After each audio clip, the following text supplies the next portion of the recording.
രാമക്ഷേത്രം പണിയിൽ ഇങ്ങനെ ഒരു സ്റ്റേറ്റിന്റെ ഡ്യൂട്ടി ആവുക എന്ന് എനിക്ക് ഇതുവരെ മനസ്സിലായിട്ടില്ല. അല്ലെങ്കിൽ ഒരു അമ്പലം പൊളിക്കൽ എങ്ങനെയാ, പള്ളി പൊളിക്കൽ എങ്ങനെയാവുക എന്ന് മനസ്സിലായിട്ടില്ല. അതൊരു മതക്കാരുടെ വിശ്വാസമാണ്, അമ്പലം പണിയെ പൊളിക്കുക, അതൊക്കെ വേറെ പ്രശ്നം. പക്ഷേ നമ്മളെ സംബന്ധിച്ചിടത്തോളം നമുക്ക് റേഷനറി കിട്ടിയില്ലെങ്കിലും രാമക്ഷേത്രം പൊളിക്കുന്നത് നമ്മുടെ പ്രധാന വിഷയമായി നമ്മൾ കാണുകയും റേഷനറി കിട്ടിയില്ലെങ്കിലും നമ്മൾ പോയി ശ്രീരാമനെ വോട്ട് ചെയ്യുകയും, ശ്രീരാമനാണെന്ന് പറഞ്ഞിട്ടാണ് നമ്മൾ വോട്ട് ചെയ്യണത് എന്നുള്ള തമാശ. ഭൂരിപക്ഷത്തിന്റെ ഭരണമല്ല ജനാധിപത്യം. നമ്മളെപ്പോഴും തെറ്റിദ്ധരിക്കുന്നത് ഭൂരിപക്ഷം ആളുകൾ സമ്മതിച്ചാൽ ഏതും ശരിയാവുന്നതല്ല. ഓരോരുത്തർക്കും ഓരോ വോട്ട് എന്ന് പറയുന്നത് തന്നെ ഓരോരുത്തരും അവനവന്റെ ബൗദ്ധിക നിലവാരം അനുസരിച്ച് വോട്ട് ചെയ്യണമെന്ന് തീരുമാനിച്ചിട്ടാണ്. അതുകൊണ്ട് എന്റെ വോട്ട് മറ്റേതെങ്കിലും തരത്തിൽ ആരെങ്കിലും സ്വാധീനിക്കുന്നത് ജനാധിപത്യത്തിനെതിരാണ്. രണ്ട് വിഭാഗങ്ങൾ തമ്മിൽ അസമത്വമുണ്ടെങ്കിൽ അസമത്വം പരിഹരിക്കുക എന്നത് ഭരണഘടനാപരമായ ഡ്യൂട്ടിയാണ്. അതുകൊണ്ടാണ് നമുക്ക് ഭരണഘടന ഉണ്ടായപ്പോൾ തന്നെ SC/ST വിഭാഗങ്ങൾക്ക് സംവരണം ഏർപ്പെടുത്തണം എന്ന് നമ്മൾ തീരുമാനിച്ചത്. ചരിത്രപരമായ പിന്നോക്കാവസ്ഥ മറികടക്കുന്നതിന് അത് വേണം, അത് സ്വാഭാവികവുമാണ്. മതേതര ഭരണഘടനയിൽ സ്റ്റേറ്റിന് മതമില്ല. സ്റ്റേറ്റിന് ഏതെങ്കിലും പ്രത്യേക മതത്തോട് വെറുപ്പോ താല്പര്യമോ ഇല്ല. എല്ലാ മതങ്ങളെയും വിശ്വാസങ്ങളെയും തുല്യമായി കാണുക എന്നതാണ് സ്റ്റേറ്റിന്റെ ജോലി. ഇതിൽ ഒന്നൊന്നിന് മീതെയാണെന്നോ ഒന്നൊന്നിന് താഴെയാണെന്നോ ഇല്ല. കാരണം പല യൂറോപ്യൻ രാജ്യങ്ങളിലും നമ്മൾ കണ്ടിട്ടുള്ളതാണ് മത നേതാക്കന്മാർക്ക് പ്രത്യേകിച്ച് ഒരു സ്വാധീനമില്ല, മതത്തിന് തന്നെ ഒരു സ്വാധീനമില്ലാത്ത ഒരു ജനറേഷൻ വളർന്നു വരുന്ന ഒരു വേറൊരു കാലം നമ്മൾ കാണുകയാണ്. ഭരണകൂടത്തിൽ എന്ത് തീരുമാനം എടുക്കാം, എന്ത് നയമണി നടപ്പാക്കാം, നിങ്ങൾക്ക് നോട്ട് നിരോധിക്കാം, നിങ്ങളുടെ പെട്രോളിന്റെ വില കൂട്ടാം, ഡീസലിന്റെ വില കൂട്ടാം, റേഷനറി ഇല്ലാണ്ടാക്കാം, അല്ലെങ്കിൽ പോലീസിന് ഇഷ്ടം പോലെ കാര്യങ്ങൾ ചെയ്യാം. പക്ഷേ നിങ്ങളെ സംബന്ധിച്ചിടത്തോളം നിങ്ങൾ വോട്ട് നിങ്ങളുടെ തെരഞ്ഞെടുപ്പ് തീരുമാനിക്കുന്നത് ഒന്നുമല്ല. അത് ശബരിമലയിൽ സ്ത്രീ കയറണോ, അല്ലെങ്കിൽ ഹിജാബ് ധരിക്കണോ ധരിക്കേണ്ടയോ, അല്ലെങ്കിൽ പള്ളി ഈ വിഭാഗക്കാർക്ക് വേണോ മറ്റേ വിഭാഗക്കാർക്ക് വേണോ.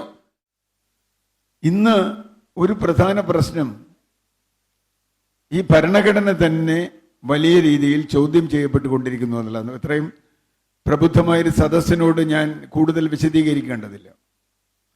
ഇന്ത്യൻ ഭരണഘടനയുടെ ഏതാണ്ട് എല്ലാ അടിസ്ഥാന തത്വങ്ങളും ഭരണഘടനയുടെ സംവിധാനങ്ങളും ഇന്ന് സംശയത്തിന്റെ നിഴലിലാണ്.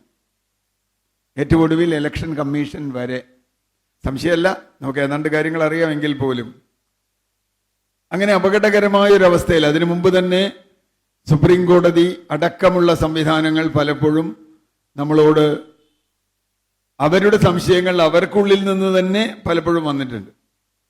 നമ്മൾ കണ്ടതാണ് ചരിത്രത്തിൽ ആദ്യമായി 4 സുപ്രീം കോടതി ജഡ്ജിമാർ പരസ്യമായി പത്രസമ്മേളനം നടത്തിയ ഒരു കാര്യം. ഞാനത് ആദ്യം സംസാരിക്കുന്ന ആളെന്നുള്ളത് കൊണ്ട് ചില ആമുഖങ്ങൾ പറഞ്ഞേ പറ്റൂ, അതുകൊണ്ടാണ്. അപ്പൊ ഭരണഘടന തന്നെ വലിയ തോതിൽ വെല്ലുവിളിക്കപ്പെടുന്ന ഒരു ഘട്ടത്തിൽ ഭരണഘടനയുടെ അടിസ്ഥാന തത്വങ്ങളെ ജനാധിപത്യമായാലും സ്വതന്ത്ര ജുഡീഷ്യറി ആയാലും നീതിന്യായപൂർവമായ തെരഞ്ഞെടുപ്പായാലും അല്ലെങ്കിൽ അതിന് ഭരണഘടനാ സ്ഥാപനങ്ങൾ ഈ പറഞ്ഞ പോലെ ഇപ്പോൾ കോടതി മുതൽ ഇങ്ങോട്ടുള്ള ഇലക്ഷൻ കമ്മീഷൻ വരെ റിസർവ് ബാങ്ക് അടക്കം എല്ലാ സ്ഥാപനങ്ങളും ഇന്ന് അവരുടെ ഭരണഘടനാപരമായ ഡ്യൂട്ടി നിർവഹിക്കുന്നതിൽ പരാജയപ്പെട്ടുകൊണ്ടിരിക്കുകയാണ്. അതിനുള്ള കാരണങ്ങളുണ്ട്. അഖിലേന്ത്യാ തലത്തിൽ തന്നെ നമുക്കറിയാവുന്ന തരത്തിൽ ജനാധിപത്യത്തെ അട്ടിമറിക്കുന്ന ഫാസിസ്റ്റ് പ്രവണതകൾ പലതരത്തിൽ വന്നുകൊണ്ടിരിക്കുന്നുണ്ട്. അതൊരു വശമുണ്ട്. മറുവശത്ത് ഇപ്പൊ നേരത്തെ ഇവിടെ സൂചിപ്പിക്കപ്പെട്ട ഒരു മതേതര ഭരണഘടന, നമ്മൾ വളരെ കാലം സ്വാതന്ത്ര്യ സമരമൊക്കെ നടത്തി, വ്യത്യസ്ത ജാതി മത വിഭാഗങ്ങളിൽപ്പെട്ട ആളുകൾ സ്വാതന്ത്ര്യ സമരത്തിൽ പങ്കെടുത്തു. അങ്ങനെ ഒരു സമൂഹത്തിന്റെ ഇച്ഛ പ്രകടമാവുമ്പോൾ ആ എല്ലാ ജാതി മത വിഭാഗങ്ങളുടെയും ആ വൈവിധ്യങ്ങളുടെ മുഴുവൻ മുഖമായിരിക്കണം ഭരണ സംവിധാനം. അവർക്കൊക്കെ പ്രാതിനിധ്യം ഉണ്ടായിരിക്കണം, അവർക്കൊക്കെ അതിൻ്റെ പങ്കാളിത്തം ഉണ്ടായിരിക്കണം, അവരുടെയൊക്കെ താല്പര്യങ്ങൾ ഏതെങ്കിലും തരത്തിൽ സംരക്ഷിക്കപ്പെടണം. അതുകൊണ്ടാണ് ഭരണഘടനയിൽ ഞാൻ ഏത് ജാതി, ഏത് മതം, ഏത് വിശ്വാസം, ഏത് പ്രദേശം, ഏത് ഭാഷ ിലുണ്ടായാലും എനിക്ക് തുല്യമായ നീതി കിട്ടണം എന്ന് ഭരണഘടന എഴുതി വെച്ചത്. അത് വളരെ പ്രധാനപ്പെട്ട ഒരു സംഗതിയാണ്. ഞാൻ നേരത്തെ പറഞ്ഞ സാഹചര്യത്തിൽ ആ നീതി പലപ്പോഴും സാഹചര്യത്തിൽ മാത്രമല്ല ഉണ്ടായിട്ടുണ്ടോ എന്ന ചോദ്യം വളരെ കാലമായി വരുന്നുണ്ട്. ഇപ്പോ മണ്ഡൽ കമ്മീഷൻ റിപ്പോർട്ട് ഒരു കാലത്ത് കൊണ്ടുവന്നപ്പോൾ മണ്ഡൽ കമ്മീഷൻ റിപ്പോർട്ട് വളരെ ആധികാരികമായി പഠനം നടത്തി കൊണ്ടുവന്നതാണ്. ഇന്ത്യയിലെ വിവിധ സമുദായങ്ങൾ തമ്മിലുള്ള അനൈക്യ സംബന്ധിച്ച് അല്ലെങ്കിൽ അസമത്വങ്ങൾ സംബന്ധിച്ചുള്ള ആ റിപ്പോർട്ട് ചില നിർദ്ദേശങ്ങൾ കൊടുക്കുകയും അത് ഇന്ത്യയുടെ രാഷ്ട്രീയത്തിൽ വലിയ തോതിൽ ചർച്ചയാവുകയും ചെയ്തു. ഞാൻ അതിനെ ജാതി രാഷ്ട്രീയമായിട്ട് കാണുന്നില്ല. ഞാൻ അത് എൻ്റെ ചില നിലപാടുകൾ പറയാനാണ്. രണ്ട് വിഭാഗങ്ങൾ തമ്മിൽ അസമത്വമുണ്ടെങ്കിൽ അസമത്വം പരിഹരിക്കുക എന്നത് ഭരണഘടനാപരമായ ഡ്യൂട്ടിയാണ്. അതുകൊണ്ടാണ് നമുക്ക് ഭരണഘടന ഉണ്ടായപ്പോൾ തന്നെ SC/ST വിഭാഗങ്ങൾക്ക് സംവരണം ഏർപ്പെടുത്തണം എന്ന് നമ്മൾ തീരുമാനിച്ചത്. ചരിത്രപരമായ പിന്നോക്കാവസ്ഥ മറികടക്കുന്നതിന് അത് വേണം, അത് സ്വാഭാവികവുമാണ്. പക്ഷെ അത് ജാതി രാഷ്ട്രീയമോ മതരാഷ്ട്രീയമോ ആയി മാറുമ്പോൾ ഉണ്ടാവുന്ന പ്രതിസന്ധി അത് പലതാണ്. ഇവിടെ ഇനി പല പാനലിസ്റ്റിന് സംസാരിക്കുന്നുണ്ടോ എല്ലാം ഞാൻ പറയണമെന്നില്ല. ഒന്നാമത്തെ കാര്യം, ഇപ്പൊ തെരഞ്ഞെടുപ്പിനെ കുറിച്ചാണ് നമ്മൾ സംസാരിക്കുന്നത്. അതിനെക്കുറിച്ച് മാത്രമേ ഞാൻ ഇപ്പൊ പറയുന്നുള്ളൂ. തെരഞ്ഞെടുപ്പിൽ എല്ലാ ജനവിഭാഗങ്ങൾക്കും അവരുടെ പ്രാതിനിധ്യം ഉണ്ടാവണം. നമ്മൾ ന്യൂനപക്ഷം എന്ന് പറയുന്നത് ന്യൂനപക്ഷത്തിന്റെ അവകാശങ്ങൾ എന്ന് ഭരണഘടന വാഗ്ദാനം ചെയ്യുന്ന അവകാശങ്ങളുണ്ട്. അതിൽ നമുക്ക് അഭിപ്രായ വ്യത്യാസം ഉണ്ടാവേണ്ട കാര്യമില്ല. കാരണം ഭൂരിപക്ഷത്തിന്റെ ഭരണമല്ല ജനാധിപത്യം. നമ്മൾ എപ്പോഴും തെറ്റിദ്ധരിക്കുന്നത് ഭൂരിപക്ഷ ആളുകൾ സമ്മതിച്ചാൽ ഏതും ശരിയാവുന്ന അല്ല. ഓരോരുത്തർക്കും ഓരോ വോട്ട് എന്ന് പറയുന്നത് തന്നെ ഓരോരുത്തരും അവനവന്റെ ബൗദ്ധിക നിലവാരം അനുസരിച്ച് വോട്ട് ചെയ്യണമെന്ന് തീരുമാനിച്ചിട്ടാണ്. അതുകൊണ്ട് എന്റെ വോട്ട് മറ്റേതെങ്കിലും തരത്തിൽ ആരെങ്കിലും സ്വാധീനിക്കുന്നത് ജനാധിപത്യത്തിനെതിരാണ്. ഞാൻ എൻ്റെ ഇച്ഛയ്ക്കനുസരിച്ചാണ് പോയി വോട്ട് ചെയ്യണേ, രഹസ്യമായിട്ടാണ്. എൻ്റെ കുടുംബാംഗങ്ങളോ എൻ്റെ സുഹൃത്തുക്കളോ എൻ്റെ ഏതെങ്കിലും നേതാവോ അല്ലെങ്കിൽ ഏതെങ്കിലും മത അധ്യക്ഷനോ എൻ്റെ വോട്ട് തീരുമാനിക്കുക എന്ന് പറയുന്നത് ജനാധിപത്യത്തിനെതിരായ ഒരു കാര്യമാണ്. എനിക്ക് അഭിപ്രായങ്ങൾ ഉണ്ടാവാം, എൻ്റെ അഭിപ്രായമുണ്ട്. അപ്പോൾ ജനാധിപത്യത്തിൽ വോട്ട് എന്ന് പറയുന്നത് ഏറ്റവും നിർണായകമായ ഒന്നിനെ ഏത് തരത്തിൽ സ്വാധീനിക്കുന്നു എന്ന ചോദ്യം ജനാധിപത്യത്തിൽ വളരെ നിർണായകമാണ്. അത് പരിഗണിക്കേണ്ടത് ഒന്നാമത്തെ കാര്യം, നമ്മളൊരു ഭരണകൂടത്തിനെ തിരഞ്ഞെടുക്കുന്നു. എന്തായിരിക്കണം ആ ഭരണകൂടത്തിൽ നമ്മൾ പ്രതീക്ഷിക്കുന്നത്? അവരെന്ത് ചെയ്യുമെന്നാണ് നാം പ്രതീക്ഷിക്കുന്നത് ഓരോരുത്തർക്കും. ചിലരെ സംബന്ധിച്ചിടത്തോളം പെൻഷൻ കിട്ടണമെന്നാവും, ചിലരെ സംബന്ധിച്ചിടത്തോളം രാജ്യത്ത് ക്രമസമാധാനം ഉണ്ടാവണമെന്നാവും, ചില ആളുകളെ സംബന്ധിച്ച് അങ്ങനെ ഓരോരുത്തർക്കും ഓരോന്നും ഉണ്ടാവും. ചിലർക്ക് വളരെ വ്യക്തിപരമാവാം, ചിലർക്ക് അവരുടെ സാഹചര്യം ഉണ്ടാവാം. പക്ഷേ ഒരു ഭരണകൂടം എന്ത് ചെയ്യണം എന്ന്, അത് സ്റ്റേറ്റിന്റെ ഡ്യൂട്ടികൾ, അത് ലോക്കൽ ബോഡി മുതൽ കേന്ദ്ര സർക്കാർ വരെ അല്ലെങ്കിൽ യൂണിയൻ ഗവൺമെന്റ് വരെയുള്ള ഓരോരുത്തർക്കും ഡ്യൂട്ടി ഡിഫൈൻ ചെയ്തിട്ടുണ്ട്. ഇപ്പം ഞാൻ പഞ്ചായത്തിലേക്ക് വോട്ട് ചെയ്യുമ്പോൾ എൻ്റെ പഞ്ചായത്തിന്റെ അംഗം അല്ലെങ്കിൽ പഞ്ചായത്ത് ഭരണസമിതി എനിക്ക് എന്ത് ചെയ്യണം എന്ന് ഞാൻ പ്രതീക്ഷിക്കുന്നുണ്ട്. ഇന്ന കാര്യങ്ങൾ അവർ ചെയ്യും എന്ന് പ്രതീക്ഷിക്കുന്നുണ്ട്. അതിനനുസരിച്ച് വോട്ട് ചെയ്യുകയും ആ ഇച്ഛയ്ക്ക്, ജനങ്ങളുടെ ഇച്ഛയ്ക്ക് അനുസരിച്ചുള്ള പ്രതിനിധികളെ തിരഞ്ഞെടുക്കുകയും ചെയ്യുക എന്നതാണ് ഭരണഘടന നമ്മളോട് പറയുന്നത്. പക്ഷേ പലപ്പോഴും ഈ ഇച്ഛ അല്ലെങ്കിൽ ഈ തെരഞ്ഞെടുപ്പ് സ്വാധീനിക്കുന്ന എന്തെല്ലാം ഘടകങ്ങൾ, അത് ഭരണഘടനാ വിരുദ്ധമായ ഘടകങ്ങൾ ഉണ്ട് എന്ന ചോദ്യം, അതിലൊന്നാണ് ഇവിടെ ചർച്ച ചെയ്യുന്ന വിഷയം. മറ്റു പലതും ഉണ്ടാവാം. പക്ഷേ ഒന്ന്, നമ്മുടെ ഇപ്പൊ മതേതര ഭരണഘടനയെ കുറിച്ച് പറഞ്ഞു. മതേതര ഭരണഘടനയിൽ സ്റ്റേറ്റിന് മതമില്ല. സ്റ്റേറ്റിന് ഏതെങ്കിലും പ്രത്യേക മതത്തോട് വെറുപ്പോ താല്പര്യമോ ഇല്ല. എല്ലാ മതങ്ങളെയും വിശ്വാസങ്ങളെയും തുല്യമായി കാണുക എന്നതാണ് സ്റ്റേറ്റിന്റെ ജോലി. ഇതിൽ ഒന്നൊന്നിന് മീതെയാണെന്നോ ഒന്നൊന്നിന് താഴെയാണെന്നോ ഇല്ല. അത് സ്റ്റേറ്റും വളരെ യൂറോപ്യൻ മാതൃകയിൽ ഉള്ള സീസറിനുള്ള സീസറിനും ദൈവത്തിനുള്ള ദൈവത്തിനും തുടങ്ങിയ വാക്യങ്ങൾ എത്രത്തോളം വ്യക്തമായി ഇന്ത്യൻ ഘടനയിൽ പറ്റുമെന്നുള്ള വലിയ തർക്കം വേറെ നടക്കുന്നുണ്ട്. ഒരു പാശ്ചാത്യ മതേതരത്വം അതേപോലെ ഇന്ത്യയിൽ കൊണ്ടുവരാൻ കഴിയുമോ എന്ന ചോദ്യമുണ്ട്. ഇന്ത്യയുടെ ചില സാഹചര്യങ്ങൾ ഞാൻ അതിനെക്കുറിച്ച് ഇപ്പൊ പറയുന്നില്ല. ആ തർക്കങ്ങൾ എന്താ പറയുക, സ്വാതന്ത്ര്യ സമരം കാലത്തും അതിനു മുമ്പ് തന്നെ ഇന്ത്യയിൽ നടന്നിട്ടുണ്ട്. ഒരു പാശ്ചാത്യ മതേതര സങ്കല്പമാണ്. ഇപ്പൊ ഗാന്ധിയും നെഹ്റുവും തമ്മിലുണ്ടായിരുന്ന ഒരു വലിയ തർക്കം അത് തന്നെയായിരുന്നു, ഒരു വലിയ പ്രശ്നം അത് തന്നെയായിരുന്നു. പക്ഷെ ഗാന്ധി കാണുന്ന ഒരു ആത്മീയതയും അത് വേറെയാണ്. ഞാൻ അതൊക്കെ പോയ വലിയ വിഷയമാണ്, അതിലേക്ക് എന്റെ താത്വികമായ വിഷയങ്ങളിലേക്ക് പോകുന്നില്ല. പക്ഷെ ഒരു കാര്യം ഉറപ്പാണ്, എൻ്റെ ജാതി, എൻ്റെ മതം, എൻ്റെ വിശ്വാസം, അത് വ്യക്തിപരമായി എൻ്റെ ഒരു കാര്യം പൊതുമണ്ഡലത്തിൽ ഞാൻ എൻ്റെ ഒരു സർക്കാരിനെ തിരഞ്ഞെടുക്കുമ്പോൾ അത് ബാധിക്കാമോ എന്നതാണ് ഏറ്റവും പ്രധാനപ്പെട്ട ചോദ്യം. തെരഞ്ഞെടുപ്പ് കാലത്ത് നമുക്ക് വരാവുന്ന ഒരു ചോദ്യം. ഏതെങ്കിലും ഞാനൊരു പ്രത്യേക മതത്തിൽപ്പെട്ട ആളാണ്. അതുകൊണ്ട് ആ മതത്തിലെ നേതാവോ അല്ലെങ്കിൽ മതത്തിന്റെ അധിപനോ പറയുന്നതിനനുസരിച്ച് അവർ പറയുന്ന പാർട്ടിക്ക് ഞാൻ ഓരോ തെരഞ്ഞെടുപ്പിലും വോട്ട് ചെയ്യണമോ? ആ ചോദ്യം വളരെ വളരെ അതാണ് നമ്മുടെ മതേതരത്വത്തിന്റെ തെരഞ്ഞെടുപ്പ് രംഗത്തെ ഏറ്റവും പ്രധാനപ്പെട്ട വെല്ലുവിളി. ഇവിടെ മോഡറേറ്റർ തുടക്കത്തിൽ പറഞ്ഞു. ആ വെല്ലുവിളി എന്തുകൊണ്ടുണ്ടാവുന്നു, അല്ലെങ്കിൽ അത് എന്തുകൊണ്ട് സ്വാധീനം നേടുന്നു, അതെങ്ങനെ ജനാധിപത്യത്തെ പരാജയപ്പെടുത്തുന്നു എന്ന വളരെ ചെറിയ കാര്യങ്ങൾ മാത്രമാണ് ഞാൻ പറയുന്നത്. മറ്റ് ചർച്ചകൾ ഉണ്ടെങ്കിൽ ചെയ്യാം.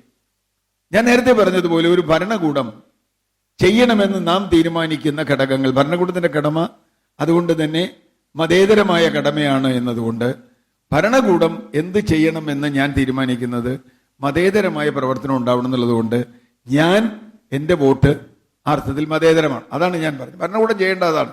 ഭരണകൂടം ഇപ്പോ ഞാൻ ഈ അടുത്ത കാലത്ത് ഏറ്റവും കൂടുതൽ ചർച്ച ചെയ്തത് ശബരിമല 2 വിഷയം വന്നു. ഒരിക്കൽ ശബരിമലയിൽ സ്ത്രീ പ്രവേശനവുമായി ബന്ധപ്പെട്ട് യുവതീ പ്രവേശനവുമായി ബന്ധപ്പെട്ട് സുപ്രീം കോടതി വിധി നമുക്കൊക്കെ അറിയാം. ഞാൻ എൻ്റെ കാര്യങ്ങളൊന്നും പറയേണ്ട കാര്യമില്ല. അന്ന് കേരളത്തിൽ വലിയ തോതിൽ വിശ്വാസത്തിന്റെ പേരിൽ വലിയ തർക്കങ്ങളും വിതർക്കങ്ങളും ചർച്ചകളും ഒക്കെ ഉണ്ടായി. ഇപ്പൊ സുപ്രീം കോടതി തന്നെ അവസാനം ഇപ്പോൾ തീരുമാനം എടുത്തോ ഇല്ലയോ എന്ന് നമുക്കറിയില്ല. അങ്ങനെ ഫ്രീസറിൽ വെച്ചേക്കാണ്. ഇല്ലയെന്നും പറഞ്ഞിട്ടില്ല, ഉണ്ടെന്നും പറഞ്ഞിട്ടില്ല. അതവിടെ നിൽക്കട്ടെ, ഞാൻ ആ വിധി വല്ല അതുണ്ടാക്കിയതിന്റെ 100-1 ഇമ്പാക്ട് ശബരിമലയിൽ നിന്ന് എത്ര പറയുക കോടിക്കണക്കിന് രൂപ വരുന്ന സ്വർണം കൊള്ള ചെയ്യപ്പെട്ടു എന്ന് പറഞ്ഞിട്ട് കേരളത്തിൽ ഉണ്ടായില്ല. യഥാർത്ഥത്തിൽ ഒരു ഭരണകൂടത്തിന്റെ പ്രധാന ജോലി എന്താ? പൊതുസമ്പത്തുകൾ സംരക്ഷിക്കുക എന്നുള്ള. ശബരിമല ഇപ്പോ ഗവൺമെന്റിന്റെ കയ്യിലുള്ള ഒരു ആസ്തിയാണത്, സർക്കാരിന്റെ ഡ്യൂട്ടിയാണ്. അത് ശബരിമലയുടെ ആയതുകൊണ്ടല്ല, എന്റെ സ്വത്ത് സംരക്ഷിക്കാനും സർക്കാരിന് ഉത്തരവാദിത്തമുണ്ട്. ഒരു പൗരൻ എന്ന നിലയ്ക്ക് അല്ലെങ്കിൽ ഒരു സ്ഥാപനം എന്ന നിലയ്ക്ക് സ്വത്ത് സംരക്ഷിക്കാൻ സർക്കാരുകൾക്ക് ഉത്തരവാദിത്തമുണ്ട്. ഏത് സർക്കാരാവട്ടെ. ആ വിഷയത്തിൽ ദയനീയമായി സർക്കാരുകൾ പരാജയപ്പെടുമ്പോഴും നമുക്കിവിടെ ഒരു വികാരവും ആർക്കും ഉണരുന്നില്ല എന്നതാണ്. അന്ന് കണ്ടതിന്റെ 1000-1 പ്രതികരണം ഇപ്പോൾ ഉണ്ടാവുന്നില്ല. പറയുമ്പോൾ ഒരു തെരഞ്ഞെടുപ്പിന്റെ കാലം കൂടിയാണ്. അപ്പൊ നമുക്ക് നമ്മുടെ ഒരു രാഷ്ട്രീയ മണ്ഡലത്തിൽ ഒരിക്കൽ വളരെ ഇമ്പാക്ട് ഉണ്ടാക്കിയ ഒരു തെരഞ്ഞെടുപ്പിനെ അല്ലെങ്കിൽ ഒരു കാലത്തെ ജനവിധിയെ ബാധിച്ച ഒരു ശബരിമല വിഷയം അവിടെ നമുക്ക് 2019 നമ്മൾ കണ്ടു.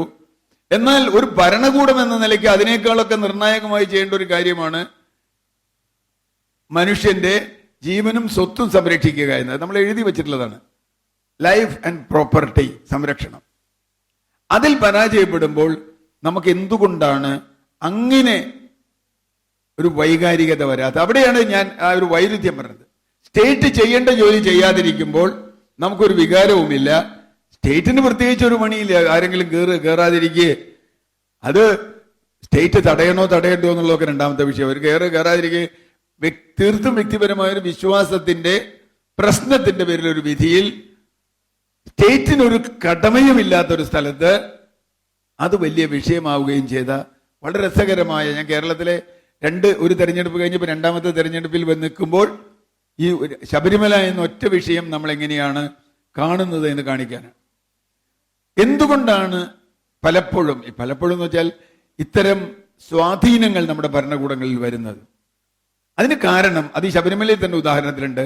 നമ്മളെ ബാധിക്കുന്ന വിഷയങ്ങളിൽ യഥാർത്ഥത്തിൽ ഭരണകൂടം നമുക്ക് ചെയ്തു തരേണ്ട നമ്മളെ ബാധിക്കുന്ന വിഷയങ്ങളിൽ, പോളിസികളിൽ, നയങ്ങളിൽ അല്ലെങ്കിൽ അവരുടെ നടപടികളിൽ എനിക്ക് വിരോധമുണ്ടോ എന്ന് അല്ലെങ്കിൽ എനിക്ക് യോജിപ്പുണ്ടോ എന്ന് ചിന്തിക്കാൻ പോലും എനിക്ക് ചാൻസ് കിട്ടുന്നില്ല. കാരണം അതല്ല എൻ്റെ തെരഞ്ഞെടുപ്പിലെ പ്രധാന എൻ്റെ തെരഞ്ഞെടുപ്പിനെ തീരുമാനിക്കുന്ന വിഷയം സർക്കാരിന്റെ പോളിസി അല്ല, സർക്കാരിന്റെ അല്ലെങ്കിൽ ഒരു സ്റ്റേറ്റ് എന്നുള്ള അർത്ഥത്തിൽ അവർ ചെയ്യേണ്ട സെക്യുലർ ഡ്യൂട്ടീസ്.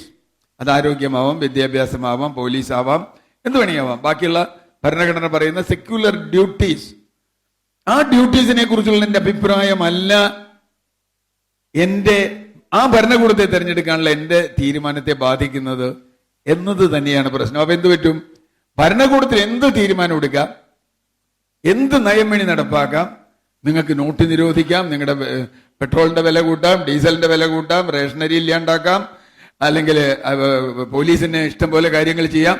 പക്ഷേ നിങ്ങളെ സംബന്ധിച്ചിടത്തോളം നിങ്ങളുടെ തെരഞ്ഞെടുപ്പ് തീരുമാനിക്കുന്നത് ഒന്നുമല്ല അത് ശബരിമലയിൽ സ്ത്രീ കയറണോ, അല്ലെങ്കിൽ ഹിജാബ് ധരിക്കണോ ധരിക്കണ്ടയോ, അല്ലെങ്കിൽ പള്ളി ഈ വിഭാഗക്കാർക്ക് വേണോ മറ്റേ വിഭാഗക്കാർക്ക് വേണോ, നൂറുകണക്കിന് ഉദാഹരണങ്ങൾ അത് ഇവിടെ ഇരിക്കുന്ന ആളുകൾക്കറിയാം. അല്ലെങ്കിൽ ഏതെങ്കിലും ഒരു ജാതി മത നേതാവിന് ഇഷ്ടപ്പെടാത്തൊരു കാര്യം അല്ലെങ്കിൽ ഇഷ്ടപ്പെട്ട ഒരു കാര്യം ആ അർത്ഥത്തിൽ അയാൾ ആജ്ഞാപിക്കും, ഇത്തവണ ഇയാൾ ജയിക്കണം, ഇത്തവണ മറ്റേയാൾ ജയിക്കണം. ഏതാണ്ട് ദൈവാനുഗ്രഹം പോലെ അത് കണക്കാക്കുന്ന രാഷ്ട്രീയ നേതാക്കൾ. ഇവിടെ യഥാർത്ഥത്തിൽ ഞാൻ ഈ മത നേതാക്കളിൽ നിന്ന് കുറ്റം പറയില്ല. കാരണം വെച്ചാൽ അവർക്ക് കൃത്യമായ താല്പര്യങ്ങളുണ്ട്. അവരൊരു ഇൻസ്റ്റിറ്റ്യൂഷൻ കൊണ്ടു നടക്കുന്നവർ. അപ്പൊ ഞാനൊരു സ്ഥാപനം കൊണ്ടു നടക്കുകയാണെങ്കിൽ എന്റെ സ്ഥാപനത്തിന്റെ പരമാവധി രക്ഷ ഞാൻ നോക്കും. അതിന് ഒരുപക്ഷെ സ്ഥാപനത്തിന്റെ രക്ഷ നോക്കും, ചിലപ്പോൾ എന്റെ രക്ഷ ഞാൻ നോക്കും. എന്റെ രക്ഷ സ്ഥാപനത്തിന്റെ രക്ഷയേക്കാൾ പലപ്പോഴും അതിലെ ഭരിക്കുന്ന ആളുകളുടെ രക്ഷയൊക്കെയാണ്. നമുക്കറിയാലോ ഓരോ സംഘടനയുടെയും ജാതി മത സംഘടനകളുടെ നേതാക്കൾ ഏതൊക്കെ താല്പര്യങ്ങളാണ് വ്യക്തിപരമായും, അല്ല അവരുടെ ജാതിയിലുള്ള എല്ലാ മനുഷ്യർക്കും അതുകൊണ്ട് ഒരു വലിയ ഗുണമൊന്നും ഉണ്ടായിട്ടല്ല, അവരുടെ മതത്തിലുള്ള എല്ലാവർക്കും ഒരു ഗുണം ഉണ്ടായിട്ടില്ല. അപ്പോ ഉദാഹരണത്തിന് ഒരു സഭയിലെ ബഹുഭൂരിപക്ഷ ആളുകളും മത്സ്യത്തൊഴിലാളികളാണ്. മത്സ്യത്തൊഴിലാളികളുടെ താല്പര്യം വേണോ വേണ്ടിയോ എന്നല്ല, മത്സ്യത്തൊഴിലാളികൾ ഉൾപ്പെടുന്ന ആ വിഭാഗത്തിന്റെ തലവന്റെ താല്പര്യം അല്ലെങ്കിൽ അതിന്റെ മത നേതാവിന്റെ താല്പര്യം മത്സ്യത്തൊഴിലാളിയെ അവന്റെ ജീവിതത്തെക്കാൾ കൂടുതൽ ബാധിക്കുന്നു എന്നതാണ് പ്രശ്നം. ഇത് ഒരു കാര്യത്തില്ല, നൂറുകണക്കിന് ഞാൻ ഈ വിഴിഞ്ഞം അടക്കമുള്ള നിരവധി സമരങ്ങളിൽ പങ്കെടുക്കുമ്പോൾ ഇത് നമുക്ക് വളരെ കൃത്യമായി അറിയാം. അവരുടെ താല്പര്യമല്ല. അപ്പൊ യഥാർത്ഥത്തിൽ ജനാധിപത്യത്തിൽ ജനങ്ങളുടെ യഥാർത്ഥ ഇച്ഛ അല്ലെങ്കിൽ താല്പര്യം എന്നത് മറച്ചു വയ്ക്കപ്പെടുകയും അതിന് പകരം ചില താല്പര്യങ്ങൾ, അത് അഴിമതിയാവാം. ഇതിപ്പോ ഞാൻ ഇതിങ്ങനെ പറയുമ്പോൾ മതസംഘടന മാത്രമല്ല പാർട്ടി സംഘടനകൾ ഇങ്ങനെ ചെയ്യുന്നില്ലേ എന്ന ചോദ്യം നിങ്ങൾക്ക് എന്നോട് ചോദിക്കാം. അതുണ്ടാവും, ഇല്ലാന്ന് ഞാൻ പറയുന്നില്ല. ഞാൻ ഒരു പാർട്ടിയെയും മാറ്റി നിർത്തി ഇവരൊക്കെ ഗംഭീരന്മാരാണെന്ന് പറയുന്ന ഒരാളല്ല. പക്ഷേ പാർട്ടി സംഘടനകളെ സംബന്ധിച്ചിടത്തോളം അവര് പലപ്പോഴും പോളിസിയിലാണ് തർക്കിക്കേണ്ടത്. പക്ഷെ അതല്ല എന്നുള്ളതാ, അവരെക്കാൾ സ്വാധീനം രാഷ്ട്രീയ പാർട്ടികളെക്കാൾ ജനാധിപത്യത്തിൽ സ്വാധീനം മതസംഘടനകൾക്കുണ്ട് എന്ന്, ജാതി സംഘടനകൾക്കുണ്ട് എന്ന് രാഷ്ട്രീയ നേതാക്കൾ പോലും കരുതുന്ന ഒരു കാലത്താണ് നമ്മൾ നിൽക്കുന്നത്. അതുണ്ടോ ഇല്ലയോ എന്നുള്ള ചോദ്യമൊക്കെ രണ്ടാമത്തെയാണ്. ഞാൻ അവസാനിപ്പിക്കാം. ഉണ്ടോ ഇല്ലയോ എന്നുള്ള ചോദ്യമൊക്കെ രണ്ടാമത്തെയാണ്. എനിക്ക് അങ്ങനെ ഈ മതസംഘടനകളുടെ ഏതെങ്കിലും ഒരു നേതാവ് പറഞ്ഞാൽ ഉടനെ ജനങ്ങളൊക്കെ പോയി കുഞ്ഞാടുകളെ പോലെ അതിന് വോട്ട് ചെയ്യും എന്നൊന്നും വിചാരിക്കുന്ന ആളല്ല. കഴിഞ്ഞ ഏതാണ്ട് 1970 മുതലുള്ള എല്ലാ തെരഞ്ഞെടുപ്പുകളും ഒരു വിദ്യാർത്ഥി, രാഷ്ട്രീയ വിദ്യാർത്ഥി എന്ന നിലയിൽ വിലയിരുത്തുന്ന ഒരാളെന്നുള്ള നിലയ്ക്ക് ഞാൻ പറയുന്നത് അത്ര വലിയൊരു സ്വാധീനമൊന്നും, നമ്മളീ പറയുന്ന വലിയ സ്വാധീനമൊന്നും മത മേലധ്യക്ഷന്മാർക്ക് ഉണ്ടെന്നൊന്നും ഞാൻ കരുതുന്നില്ല. പക്ഷെ ഒരു മതവിഷയത്തെ രാഷ്ട്രീയമായി കൊണ്ടുവരുന്ന ഒരു ഘട്ടത്തിലാണ് അവർക്കത് വരുന്നത്.